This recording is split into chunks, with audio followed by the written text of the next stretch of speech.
Hello, and welcome to Talk This. It's dangerous to podcast alone.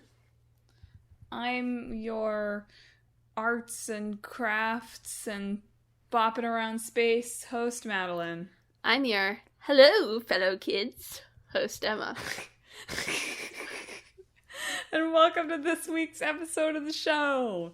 It is that time of the 6 weeks again, folks. That time where we talk about the games that we've been playing in the past 6 weeks. Yes. Side quest, it's our save data, our memory card, if you are of a certain age and remember memory cards episode. Mm-hmm.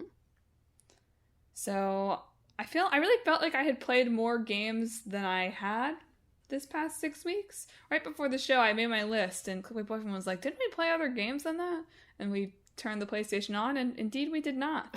So, where did October and September go, folks? I don't know. Somewhere. Nobody woke me up when September ended this year, and all of a sudden it was October 24th. Can't remember the 21st night of September. I don't remember. I could not Bonnie Ah, as that song goes into my mind whenever it plays. So how many do you have to plan this out of our segments? I've got five games, although some of them small. Yes, I have 6, but 3 of them are small. So why don't you go first? Okay, I'll take out my headphones so Emma can talk about the kids. Okay. No, I'm not going to start kidding. with judgment unless you want me to be angry for the rest of the episode. 3 hours later. I think I will save Lost Judgment for last, but I will just start with my 3 short games. I mentioned last week that I'd played some of Alan Wake. That's also how much I have played. So if you want to know my thoughts on Alan Wake, you can go back and listen to last week's episode. I think there's a world where I restarted it on easy difficulty, but gonna give it a few months before doing that, I think. So it's not permanently shelved, I think, but certainly shelved for now. Nothing says the holiday season like Alan Wake. Exactly. Like my Christmas game, Alan Wake. I talked last time we did this about Chris Tales, which was like the time-bending RPG. Right. I've played a little bit more of that, but I've put it down for now. Wasn't holding my attention as we moved into the sort of endgame-ish territory. What about the mystery of the second Chris? Was that ever solved? No, he's just a normal guy named Christopher, apparently, which is infuriating to me. Maybe there's some sort of late game revelation that I haven't gotten to yet, but there's been no hints at all, so far as I can tell, he's just named Christopher. Which would be fine if, like, all the rest of the party were also, like, Chris something, or Tails something. That'd be a lot. What if they were all named, like, Chris with a K, Chris with a Y? Or some sort of, like, crystal pun. Like, it wouldn't have to be Chris. Like, they could be named, like, Ruby or something. I don't know. Geode, yeah. That would be fine. But no, they're not. Sadly.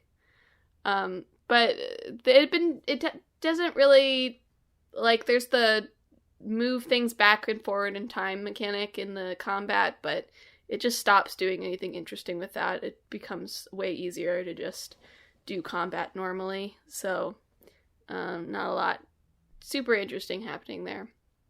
Maybe sometime if I have some downtime between games, I'll go back and finish it. But I did shelve that for now. And then I'm still playing Near Reincarnation. They just released the Chapter 12, which wraps up the first arc of the story. So the first arc of the story is done, and I have finished it as well. It was good. I really enjoy... it's basically... Well, it's like this first arc has had, like, an overarching story, and then each chapter has its own, like, short stories within them. And then there's a wider story that's encompassing the whole game that will continue into the next arc.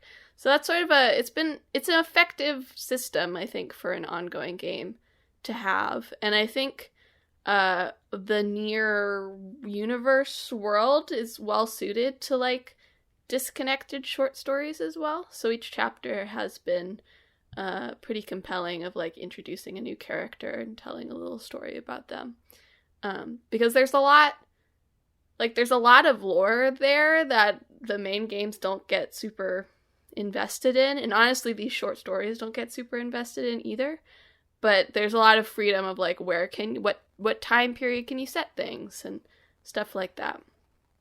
Anyway, Arc 2, which is launching in Japan, or may have already launched in Japan, I'm not sure, is about 2 normal Tokyo high school students who get pulled into the cage, is what the main map of this mobile game is called, which is an interesting choice for a Nier game, I think, because theoretically those take place really far into our future, after Tokyo is ruined by magic Drakengard stuff. So I think that's actually, it feels like a very basic choice to make, but in the context of Nier, it sounds interesting. So I'm looking forward to see what will go on with that. Those are my 3 short games. It probably does restrict the butt design. It can happen for those characters, though. For the high schoolers? Yeah. Yeah. Yeah, no prominent butts on the high schoolers, at least in their base designs, as I've seen. Yet. Deeply unfortunate. Just kidding. I did get a lot of clout with a student this past 6 weeks for being like, oh yeah, I've played some Genshin Impact. It was like shortly after our gacha thing. Like she was like talking about Genshin Impact, and I was like, yeah, I've played some of that. Maybe you are the Hello Fellow Kids host, actually. I know. I literally hello to fellow kid. I was like, absolutely.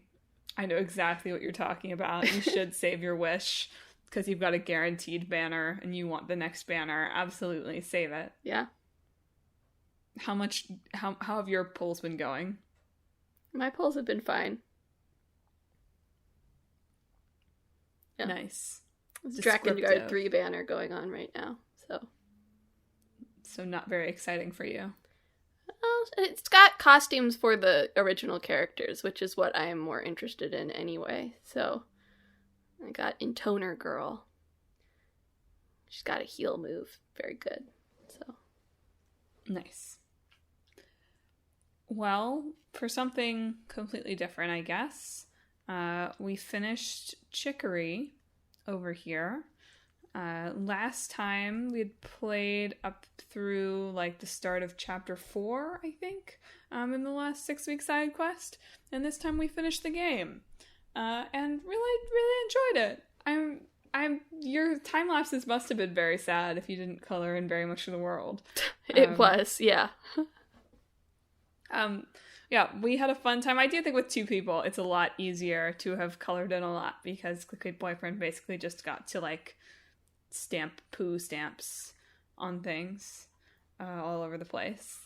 But we uncovered every single map tile because we were very stubborn about it. I didn't do that either, yeah. Yeah.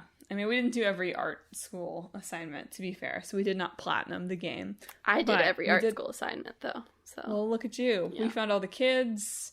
It was all very wholesome, and it was definitely... I was thinking about this because, of course, in addition to it being a coloring game, it's very much a game that's about, depictions of mental illness and anxiety and like imposter syndrome and all that good stuff. And I was like, wow, this really is the incarnation of the adult coloring book. Yeah. It like literally takes that. It's like, here it is, but a video game. That's true. That's a good comparison. Like, you are feeling some anxiety? Here, have something that will tell you that other people feel this way. Unfortunately, the flip side of that is if you color too much, maybe, who knows what it is. Maybe it's my base PS4, but we did encounter throughout our playthrough some issues with crashing. And at the very end, there was a scary 15 minutes where we really thought we were not going to be able to finish the game because it was crashing repeatedly on the title screen. Like within a couple of, like, I was trying to like race over to start the game as fast as I could so maybe it could load in, and it crashed like 4 times in a row. And we were like, uh-oh, we're right at the end. Like, not so good. One question I have for you, Emma, is your experience of the boss fights. I know you talked about this on a not specific to Chicory, I think, related side quest at some point. Mm-hmm. And I'd love to hear what the experience of those is like for a single player, because playing as the 2-player things, it was mostly, okay, I mostly run around and dodge the attacks, and Josh mostly does the offensive.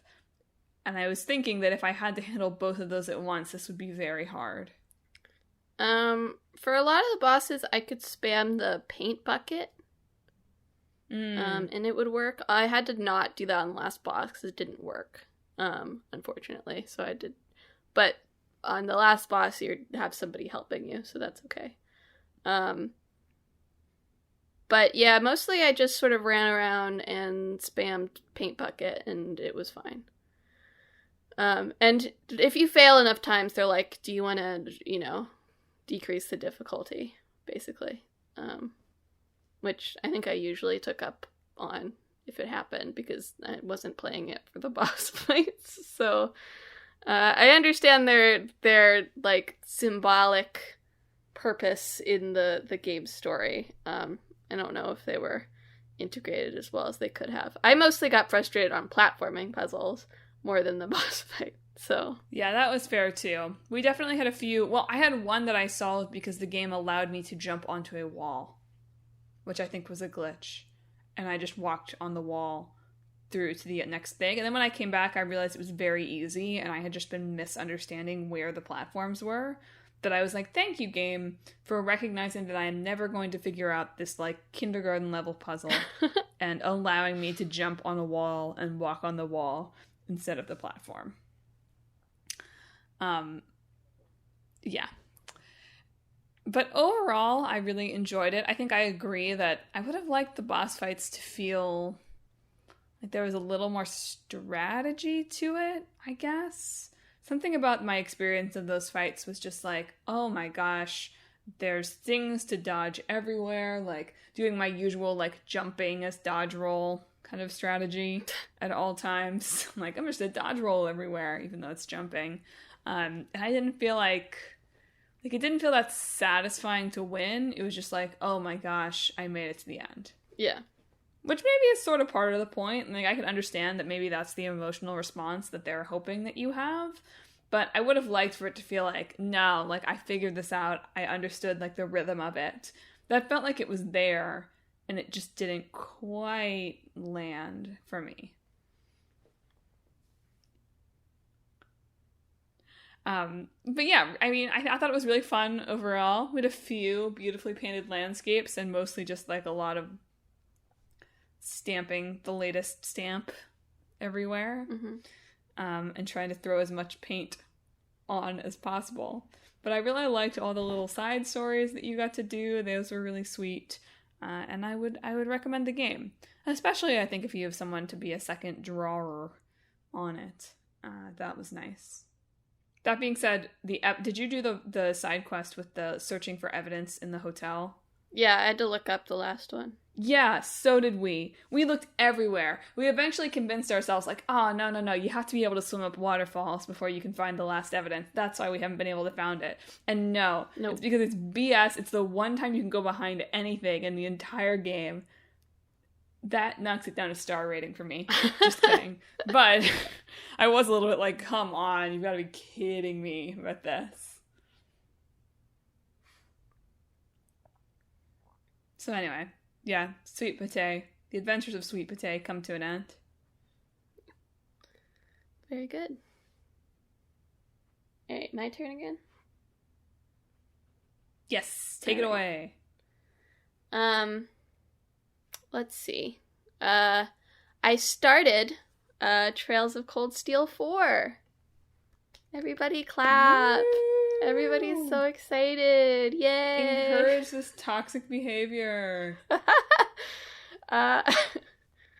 I've only played through the prologue, so about 3-ish hours, I guess, because I was focusing on getting through other games when I started it. Starting out pretty good so far as the scaled ranking of Cold Steel games. So when I say pretty good, please understand, I mean pretty good on its own unique scale. I just feel like when your friend gets back together with the, like, garbage significant other, and you're like, oh yeah, I'm glad to hear that things are going well. That's great. Yeah, me and Reen, we're tight again. No, what's nice about it is blissfully Reen-free due to the events of the end of Cold Steel 3.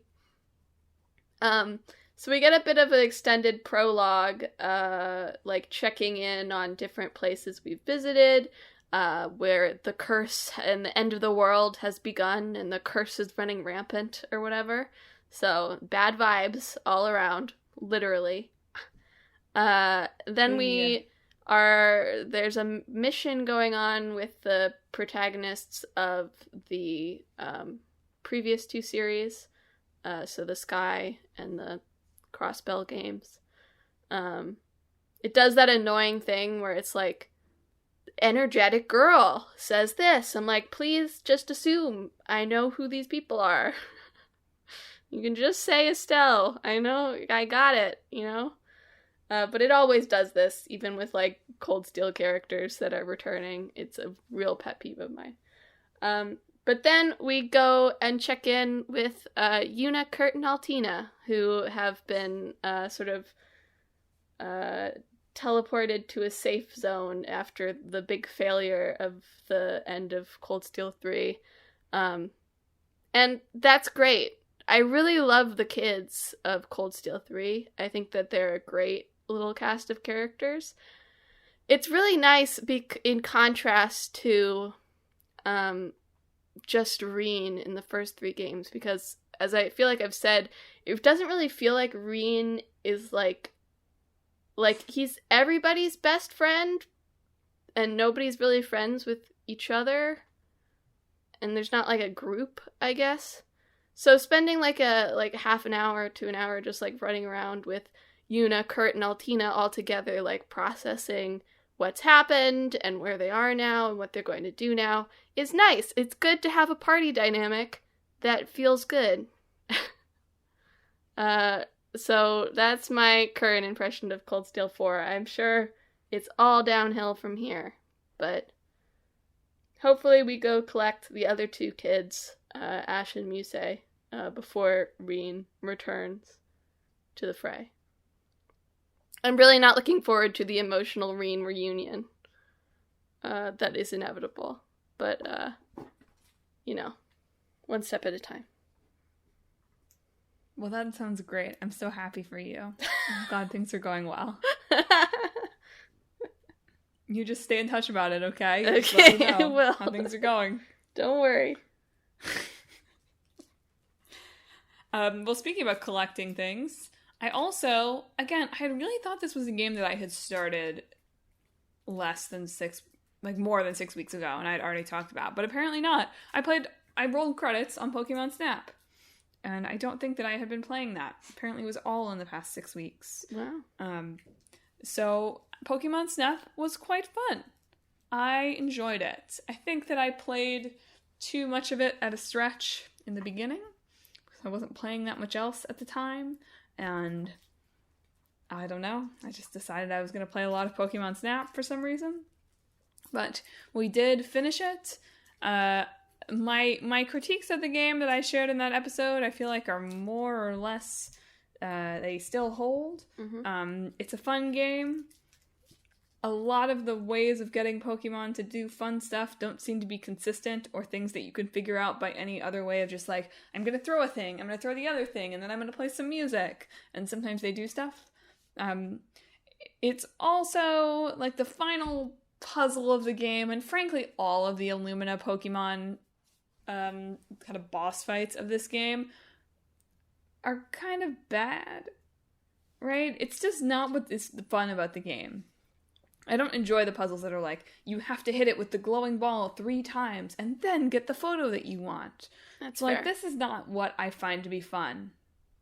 Throwing things in this game I am bad at. It brings me into first-person shooter world, and that's not good. I can't judge the distances. It's very bad. It's very embarrassing. So I just found those levels to be sort of a bummer, especially because they're the ones that like actually move the story forward. It's like, oh, okay, really? Like, this is the big climax of the game, that I have to hit a glowing ball with another glowing ball? Like, that's kind of lame. Right? Imagine if real Pokemon games at the end, they were like, you have to throw a Pokeball and capture the other person's Pokeball. It's like, no, I don't. Maybe that is what's coming in RCS. But, did you see that weird teaser trailer that they released that was just like some staticky footage and then somebody dying? I didn't. I encourage everyone to check that out because it is the weirdest thing. Look, I'm probably gonna get the game. I don't know. I had a fun time with Sword and Shield. I know, it looks fun. I just think that the trailer was like, what is this? Here's a question. How are the trees looking? Awful. Low poly? I don't know. I don't know. I haven't been paying attention to the trees, to be honest. Because I enjoyed Pokemon Sword, trees notwithstanding. But yeah, I think Pokemon Snap has started to be discounted more often since I bought it. So it's definitely a game that's worth buying, I would say, if you enjoy Pokemon and you're willing to spend like $30. It's probably not a game that I'd be like, yes, you have to pay full Nintendo Switch price for this experience. That said, I haven't played the new DLC levels yet, although I enjoyed Todd being like, I heard one of these levels might be kind of nostalgic for me.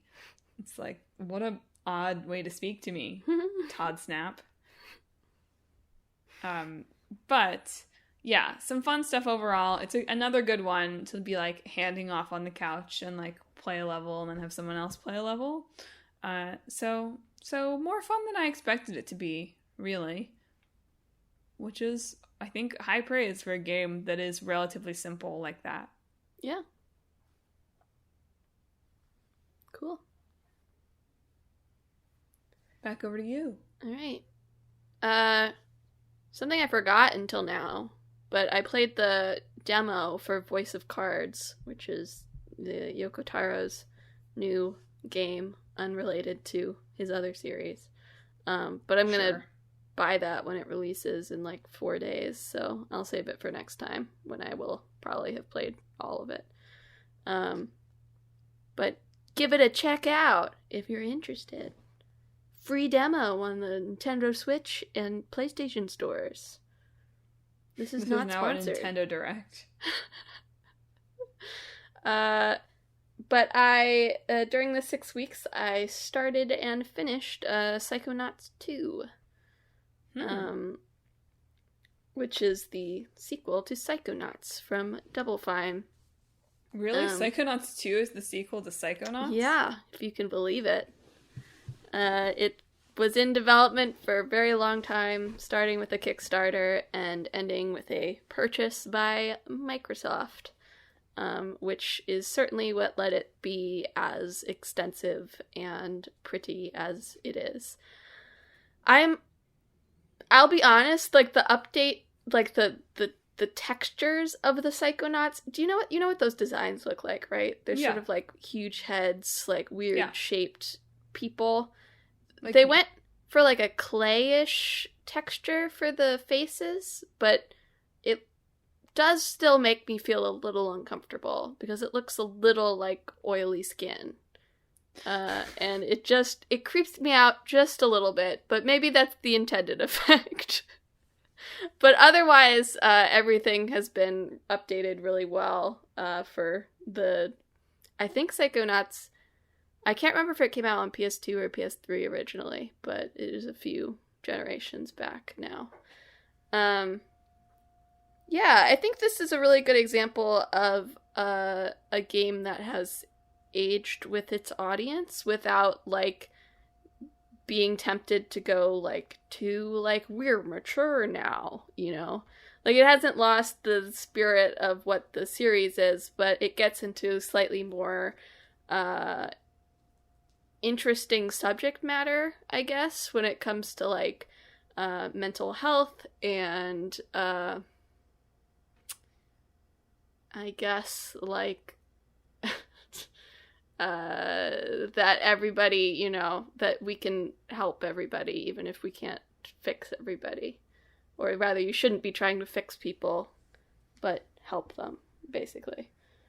So I think it definitely came into this with... It's not that the original Psychonauts is necessarily insensitive in any way, but they definitely came into this with more of an awareness of what they were doing instead of just sort of like, going into mine sounds cool. Brain World. Psychonauts 2 takes place... there's also a VR game, but it takes place like a whole 2 days after the original Psychonauts, so that is also very funny. And it follows Raz, who is now... he's graduated from summer camp, and he's now in the intern program for the Psychonauts. And he ends up undertaking various quests as part of the intern program and as extracurricular activities outside of the intern program.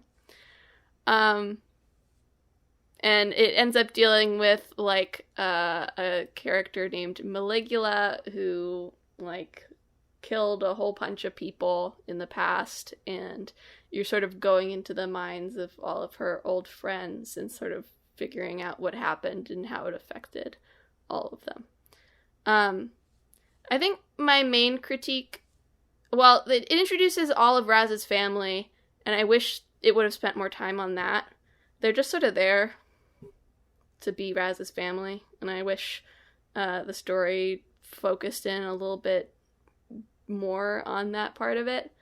And then I found that the ending just sort of ends. It's like, you did it. It's a post-game now. And I wish, because, like, you're dealing with, like, this character who, you know, murdered a bunch of people. And it's just sort of like, well, you know, you helped her fix, you know, well, spoilers, I guess. Spoilers for Psychonauts 2. But you sort of help this character come to terms with that part of themselves and put that part of themselves back in the part of the mind where it belongs, instead of, like, where it has taken over her entire mind. But I feel like you have to be like, okay, but then what happens next, you know? You have this old lady who killed a bunch of people a very long time ago, and everybody thought she was dead until now. So, like, where, like, then what is the like, I would have taken, like, baby's first, like, restorative justice or something, you know? But it just sort of was like, okay, everything's fixed now. Neat. Which felt a little bit too tidy, I guess. And I wish they had done just, like, a little bit of an epilogue to that, you know, address that sort of issue. But ultimately, it's a really fun platformer, really great mind worlds, some really cool set pieces, and generally enjoyed my time with it. It feels a little exploitative to make an intern do this kind of work, huh? Yeah, well, to be fair, he's not really supposed to be. He needs a better supervisor. His supervisor is a brainless man in the mailroom, so they really should have assigned someone better to him. Relatable.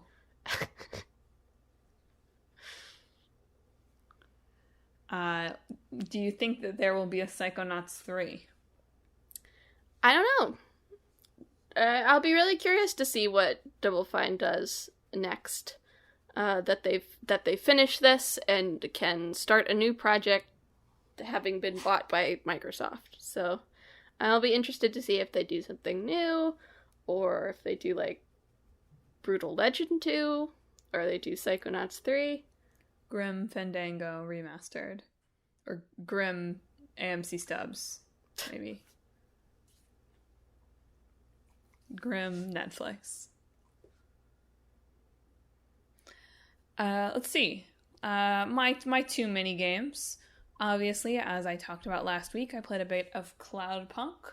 I haven't played any more this week since that episode, but I probably will. It's the time of year where I'm like, if I start a game, I have to finish it, so it can be in my list of games for 2021. So Cloudpunk will probably get swept up in that because I just can't help myself. I like to check things off of lists. And it was fun enough. Like I said on the show, I don't think I'm going to be like the person that's diving into that world. But I was enjoying enough of the kind of like driving around main elements of it that I'll probably plow on through the main story and leave it at that. And then something I started kind of early on in the 6 weeks, I just didn't get back to because I was playing Pokemon Snap and I was playing Chicory and work has been hectic, so I just didn't get back to it, is I finally started the first Ace Attorney and played through the first like real tutorial. I'm sure that several of the first cases are tutorial cases, right? But played through the first like genuine tutorial case, had to have my boss tell me, wait a minute, like that's the wrong choice once, so that's good. And a little bit into, I'm now helping her sister, right? Mm-hmm. So I enjoyed it. It was fun. I sort of thought that maybe these games would not be actually fun, I guess, right? Mm-hmm. But after playing Murder by Numbers and enjoying that, I was like, let's do that, but without the number puzzles, even though I miss the number puzzles. So I'm looking forward to getting to play more of that. Although I was thinking, like I was looking back through, I keep my like running document of games I've finished, right, for mm-hmm. these episodes, so that I inevitably, this will come as a surprise to no one, given that I can't remember our games for 2 weeks or 1 week between episodes, right? But I am never able to remember what I've played unless I go back and be like, these are the things I finished, so this must have been what I played these 6 weeks. But I was going back and I was like, crap, like I still haven't played Neo Twowie. I still have 4 more RGG games to play. Are any of those set at Christmas, by the way? Yakuza 7's at New Year's, I think. Okay, so maybe that will have to be my goal. Because last year around this time I was like, man, like I have all of 4 to play, but it doesn't get back to being set at Christmas till 5. So like I'll give myself a break because I'm not going to make it in time. So this time I'll have to be like, okay, I'll play. Maybe I'll see if Dead Souls is a Christmas time zombie massacre. That actually wouldn't surprise me. That wouldn't surprise me either. Get your PS3 games while you can, people. Just as a reminder, I don't know if we're past that date yet or not, but did you see that they're not going to let you buy things with credit cards on those stores anymore? Versus, like, PSN funds? Yeah, you have to buy gift cards, I think. Interesting. It's their way of slowly sunsetting that store without actually having to say, we're going to close it down. Sony.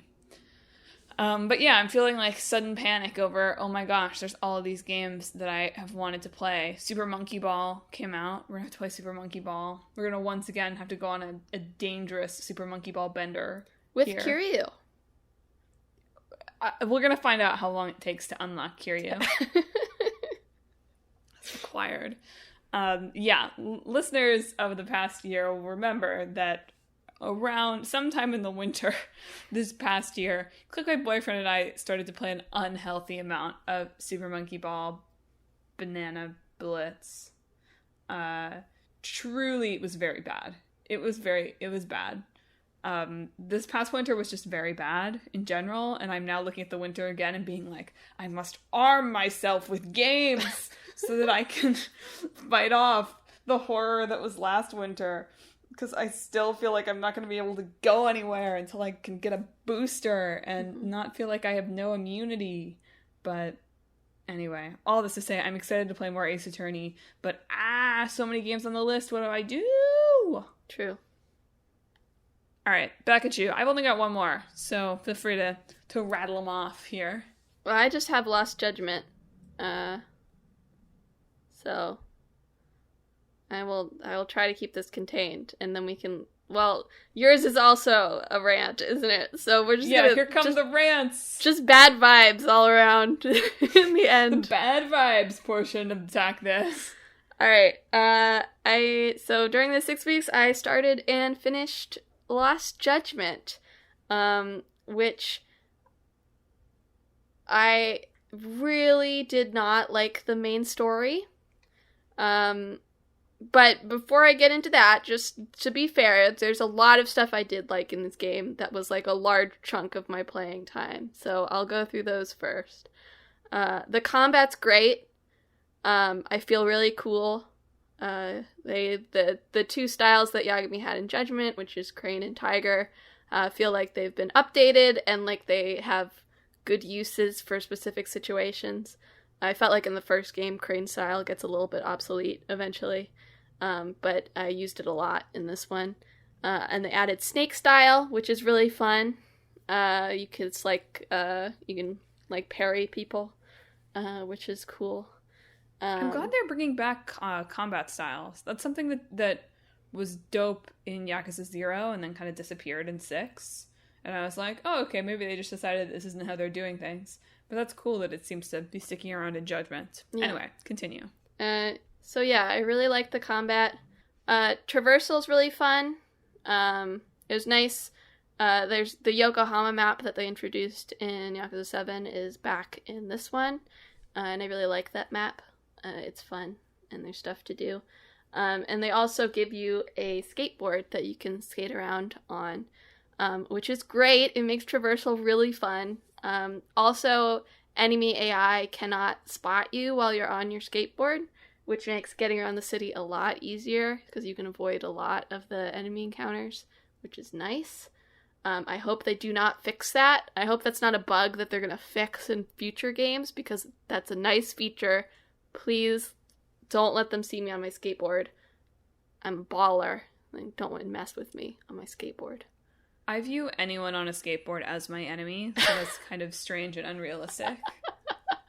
That's fair. The skateboard is not... You're in Kamurocho too, and it's very hard to skateboard in Kamurocho because the streets are a lot narrower. And so you run into people and just sort of fall over a lot. So I think that could be... I felt like I would just like slightly brush an NPC and then Yagami would like eat it. So I feel like that could be slightly adjusted. But generally love the skateboard. There's this system called School Stories, which is the main bulk of the sub-stories in Lost Judgment, where Yagami is the advisor to the Mystery Research Club at Seiro High School. And generally, I thought out of the 3 RGG games I played, the best sub-stories in the series. I'm qualified to say that. Not. But basically how it is there's like, each of the sub-story chains is tied to a mini-game, and you do those mini-games to progress in the story. There's 5 relatively short ones, there's the one overarching one, and then there's 4 pretty intense involved ones. There's 4 that's basically just like you do 4 12-episode sports anime arcs, basically. I found those to be... All the mini-games were really fun. Even the robotics one, which I know a lot of people don't like, but I thought it was fun. And I found all the stories involved to be pretty emotionally affecting. And also, it let women be cool. So, that's a plus. That structure feels very Yakuza, like refined Yakuza 5. Yeah. Each of the 5 protagonists in that game have their big, like, mini-game side quest. I'm not sure any of yours could be as dumb as Saejima hunts a big bear. No, I don't think any are as dumb as that, but they're pretty good. Yeah, so I completed the school stories. I 100%ed them because I enjoyed them so much. And I got a little teary-eyed at a few of them. You know, they hit me with the emotions, the feels. They're good. The the most active villains, I guess, have really great designs. They are aesthetically very pleasing to me. And that's all I will say good about them. But the designs are really good. Cool. And their themes are good. One of the villain themes just has like the horror movie stinger in it. It's very good. I wish they had leaned into that aesthetic more for him generally. But that theme is very, very compelling. And that's what I got. That's what I liked about Lost Judgment. And so I want to talk a little bit about the main story and why I didn't like it. Because I admit that by the end, I stopped trying to engage with it, like, in good faith, I guess. I really would try to reset myself every time I started, but then it would just do something that bugged me, and I would get frustrated and stop trying to engage with it, basically. But so after I've played it, I really tried to think through it, like, what is it about Lost Judgment, without getting into any spoilers. I won't get into any spoilers. Like, what is it about this that really bugged me so much? So I broke it down into a few categories. So first I thought about the content. Again, I won't talk about spoilers. I will say there is the saddest content warning at the start that I've seen no one complain about. But it is just underneath the "this is a work of fiction" text. In the same font, no way to distinguish it from the "this is a work of fiction" text.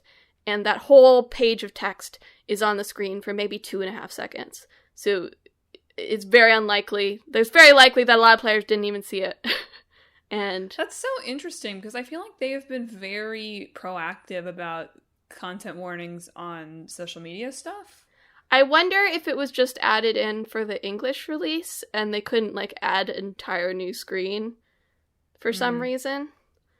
So they just added it to the fictional one. But still, it's a terrible content warning, especially for some of the stuff that is in this game. I really think this game deserves a content warning.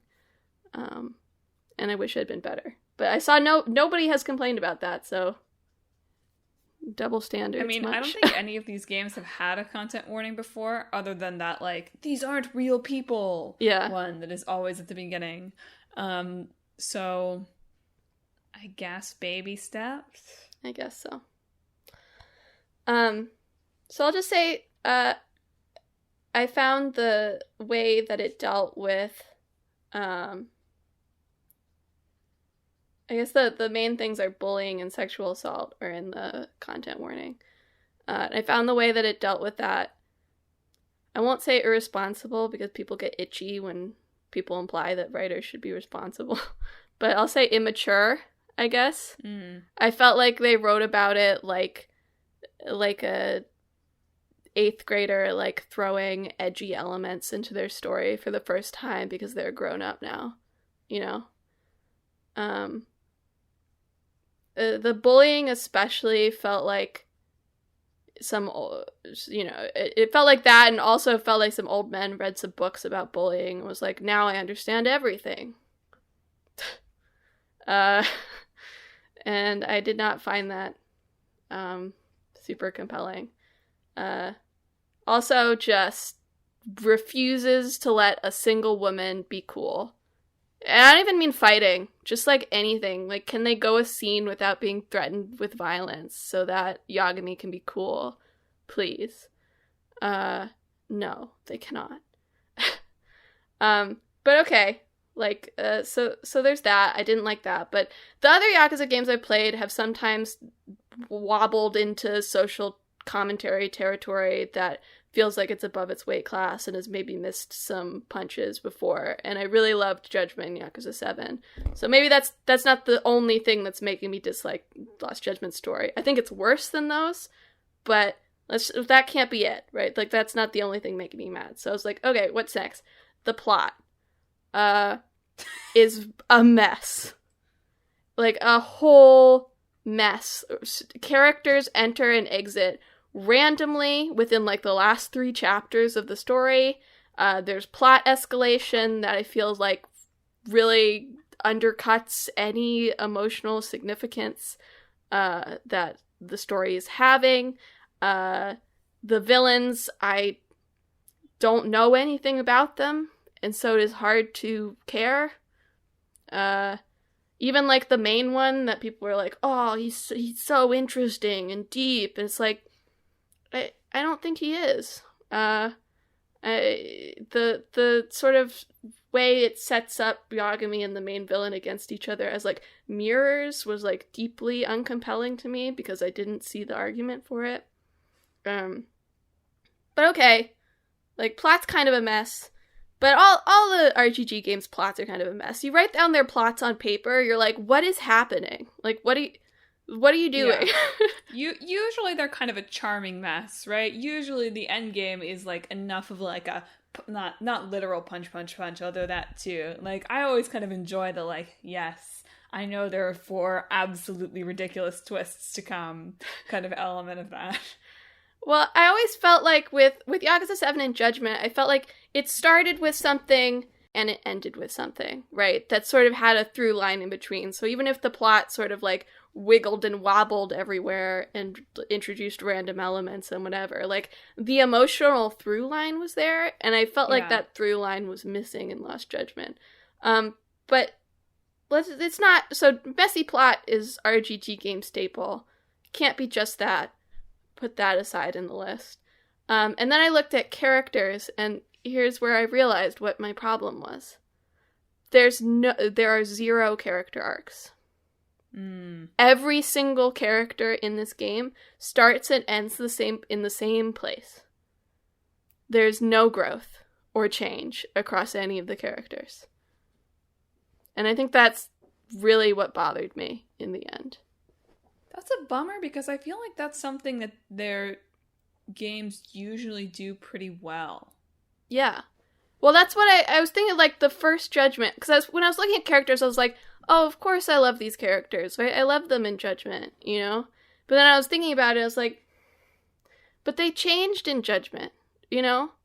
The main characters in Judgment, either they started and ended the thing at the same place, or, like, we learned how they came to be how they are now. You know, right? So it's either, like, a past arc that we learned about, or they went through, like, a current arc where they learned something and grew as people. And in this, there are some minor characters who go through an arc over the course of, like, 4 times you see them throughout the plot. But Yagami's in the same place. The main villain is in the same place. All of your friends are in the same place. And even people who have gone through changes between the end of Judgment and the start of Lost Judgment, there's no reflection on why they've chosen to, like, the way their lives have changed in that time. Like, why did you do this? Because the plot wanted me to be this for Lost Judgment? That was sort of the answer.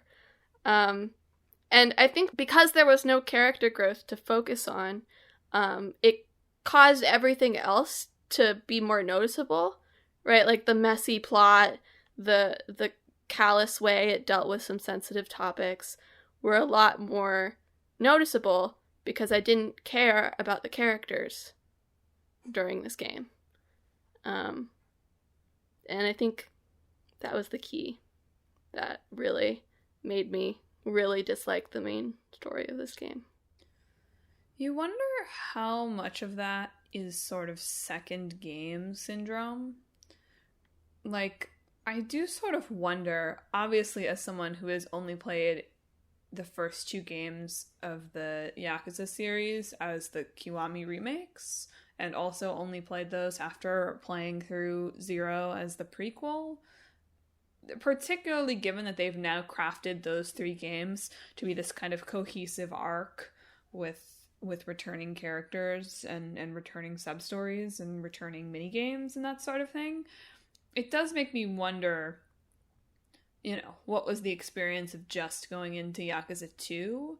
That does feel like, of the series, a game that doesn't as much wrestle with what happened in the previous game. Like, weirdly, further games in the series, later on, you see kind of more of a window into like, oh, like Kiryu is carrying a lot of grief and guilt around what happened in that first game, and like obviously so is Haruka and everyone who was involved in that plot. But the second game does sort of feel like, here's a new villain. Another thing that struck me about Lost Judgment is it really doesn't talk about Judgment at all. There's a couple of references, but you could probably play Lost Judgment without spoiling Judgment for yourself, which feels like a mistake.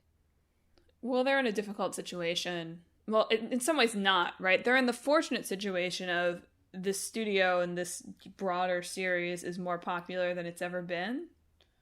And I feel like a lot of that exploded after the release of Judgment, at least in my consciousness, or around the release, around that similar time, and in a way that Judgment didn't really benefit from. And so I understand the impulse to be like, well, we have to be able to introduce new people to this here. But it also sucks. Yeah. Because so much of the great storytelling in all of these games is like, they trust that either these characters from the past or you're going to roll with it. And I feel like when they have games that don't trust you on that, games like, I feel like Yakuza 6 falls too much into this trap. It's frustrating because you've built that history and they're so good at using that history sometimes and referring to that history sometimes. And sometimes they're really good at creating plots that don't require it. Like, I think Kiryu, especially through the last 3 games of his series, does a lot of, not as much as I would have liked, but more than I would expect from an action protagonist, grappling with the, like, he made choices at 18 that he can now never escape for the rest of his life, and he's this, like, great imposing figure, and he can never get away from that as much as he wants to. And that, I feel like, works really well just as a trope, and is only enhanced. Like, you can buy into that even if you're starting at Yakuza 4, that he's, like, a famous dude, and he's having a hard time with that. And only works better if you have actually played the games. And it feels like there has to have been a way to do that here. And just not. Also a bummer about the women, because I feel like they've been making incremental progress on that in the past, like, 4 or 5 games that they've released. Yeah, I mean, I can't, like, this is coming off of Yakuza 7, which has a ton of great ladies. Well, a ton is maybe stretching it, but the few great ladies. Yeah. And the initial Judgment wasn't great about this either, but it's like they took all of that and, like, kept it and made it, like, 10 times worse. So, considering that that this original story is from, Nagoshi, maybe it's good he's leaving RGG. Wow, harsh. I'm sorry. Zing. And stay out. Alright, well, that's my Lost Judgment rant. It's very hard for me to understand why so many people really like this. It got so many good reviews and, like, just, like, passing mentions of maybe it deals with its sexual assault stuff badly. But I don't know. I don't get it. I think it's probably that the bar for games dealing with that sort of content is so low. I guess so. That maybe for some people, they just were like, oh, okay. I also think it's key. So do you enjoy beating up high schoolers as a 40-year-old man? Because you'll do it for, like, the first 3 hours of this game. And I think that's probably the key to separating whether you like it or not. Here's the thing. You probably do a lot of that in the first 7 Yakuza games, and you just don't think about it. Who do you think those punks on the street are, Emma? That's fair. That's fair. They're not in high school uniforms, but who do you think they are? All right. Well, pass it over to you. You do your last game now. Okay. Last game on my list for this 6 weeks is that I started playing Outer Wilds. Outer Wilds, beloved by all sorts of gaming personalities that I think are generally good indicators of whether games are good and bad. And I have had a sort of a rocky time, I think, with Outer Wilds. It's you know, made more complicated by the fact that, of course, Clickbait Boyfriend played through it all before me and just like loved it. It's like, this is such a great game. I really enjoyed this game, like one of the best games I've ever played. And so I was like, okay, time for me to try it. And listeners of the show may not be surprised to find that I've found that Outer Wilds, obviously a lot of the appeal of the game is its sort of lack of guidance for you. Listeners of this show will not be too surprised to find out that that is something that I have found difficult. I do kind of enjoy the kind of clunky mechanics of the game for the most part. Like, I enjoy my dumb ship and jumping around on low gravity planets and that sort of thing. I do. So only recently, I've played probably like 10 to 12 hours of this game now, right? And I really, like, when I started out, what I did, and if you're not familiar with Outer Wilds, right, it's the big time loop game where you're a space explorer and the sun is going to go supernova in 22 minutes, but you've gotten caught in some kind of a time loop, and ostensibly you're trying to figure out how to get out of that time loop and stop the supernova and that kind of thing, I assume. Maybe the goal at the end is just to get yourself killed by the supernova and escape this Groundhog Day. I don't know.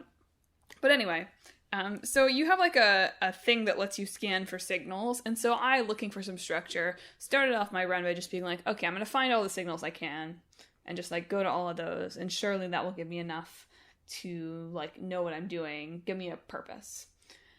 And it didn't really.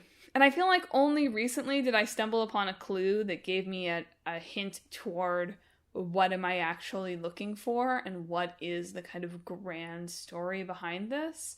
And the 10 hours before that were just a lot of like, God, I'm reading a lot of flavor text about this extinct species that is not pointing me at all toward where this is ultimately going to go. And I found that sort of difficult because I just felt like I wished that there was a little more guidance in the early game toward me going someplace where I would get a big, interesting, juicy clue right away. Because I feel like I've now sort of found that hook, and I'm doing a better job at checking my ship's log and like looking for where I should go for various pieces of evidence. But I've done a lot of bopping around the solar system feeling pretty aimless. And also like sometimes getting to places and being like, this it? Like, this is all I'm supposed to find here? I also think that the black hole at the center of one of the planets is just bullshit.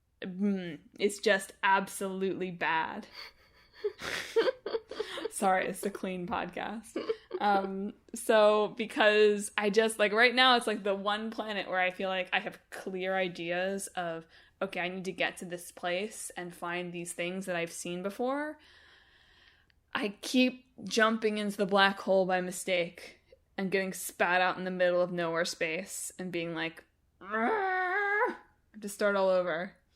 And yeah, I'm open to the like I have to do some things over again kind of vibe of this game. I'm not loving the like sometimes it feels overly punishing the desire to have to do things over and over again. Like, I don't get mad when I get crushed by sand in the underground city.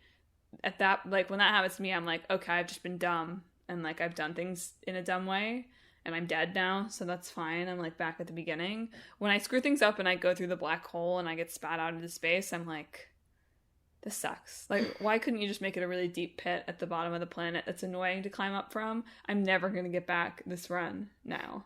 I also wish that there was, well, I don't know. All of the things that you translate, all the language on the wall that you translate resets each run, which I understand from like a consistency perspective, but it would really help me if it didn't do that, so I had a better idea of where I've been and where I've not been. Another recurring problem for me is, look, I'm not that great at flying my ship, right? So I'm not very good at like landing at the same place on a planet every time. But even when I do, I feel like I have a hard time finding the same entrances or following the same paths consistently. And some kind of way to mark that for myself would be really great. Because I'm not very good at building my own mental map of things, especially when it's like, several of these planets are just like a bunch of kind of ill-lit underground tunnels. And it's like, I get it. I understand why you designed it that way. That makes sense. But I also just am unable. I rely on mini-maps too heavily, and I am unable to create a mental map of my own. And please, at least let me put some markers down or something, please. It's a well-designed game. I understand why it gets a ton of praise. Because I am stubborn, I am going to force myself to figure it out and play through it all. But I am finding it to be an intermittently frustrating experience. Sometimes I have a good run and I find something new and I feel good. And then I will have like 5 runs after that where I jump into the black hole or I crash my ship or whatever. I go into the wrong door and then I've spent too much time and I can't get going where I want to go. So, I am enjoying it sometimes. Other times I am feeling like, this game wants me to work so hard. And I know that's the point. I know that's why it's the future of games and blah, blah, blah, blah, blah. I get it. Games are labor, Madelyn. Shut up, Bogosian. Or whatever his name is. What's his name? I think it's just Bogost. Bogost. Shut up, Bogost. Yeah, I feel like it's definitely one of those types of games that test your patience, right? And some people can just go through a bunch of loops without finding anything and get so much satisfaction from the loops that they do that, like, they're fine with that. And sometimes you can't. Yeah, I've just discovered that a big gaming pet peeve for me is that I don't love doing the same thing over and over and not feeling like I'm getting at least better at it. Yeah. And that, I think, has been my major gripe with this game, is that, like, I know I've found this gravity crystal ball that I'm looking for on this one planet before. I've been there, and I just can't find it again.